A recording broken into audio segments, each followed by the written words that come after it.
তোমরা শাবান মাসের 1 তারিখ থেকে রোজা শুরু করবে, যাতে শাবানের 15 তারিখ যখন আল্লাহর দরবারে আমাদের সকল আমলনামা উপস্থাপন করা হবে, আল্লাহ যাতে দেখেন যে আমরা রোজাদার।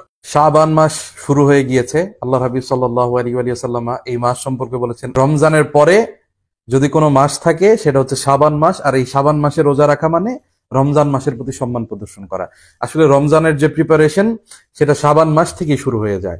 আল্লাহর হাবিব তার পুরো জীবদ্দশায়, তার হায়াতে মুবারাকায় এই পুরো শাবান মাস জুড়েই উনি রোজা থাকতেন, সুবহানাল্লাহ। আর এই শাবান মাসের মধ্যবর্তী যে রাত, লাইলাতুন নিসফি মিন শাবান, যেটাকে আমরা ভাগ্য রজনী বলে থাকি, এই রাতের তাৎপর্য তো বলে শেষ করা যায় না।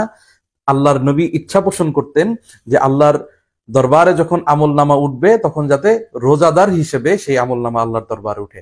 আসলে ওনার তো আমল নামা উঠার কিছু নেই, এটা আমাদেরকে শিক্ষা দেওয়া যে উম্মত, তোমরা শাবান মাসের 1 তারিখ থেকে রোজা শুরু করবে, যাতে শাবানের 15 তারিখ যখন আল্লাহর দরবারে আমাদের সকল আমল নামা উপস্থাপন করা হবে, আল্লাহ যাতে দেখেন যে আমরা রোজাদার অবস্থায় আছি। আর আল্লাহ রোজাদারের উপর রহম করেন, আল্লাহ রোজাদারকে মাফ করে দেন। তাই আমরা চেষ্টা করব এই পুরো শাবান মাস রোজা থাকার জন্য। আর এতে হবে কি, আমাদের রমজানের প্রিপারেশন শুরু হয়ে যাবে।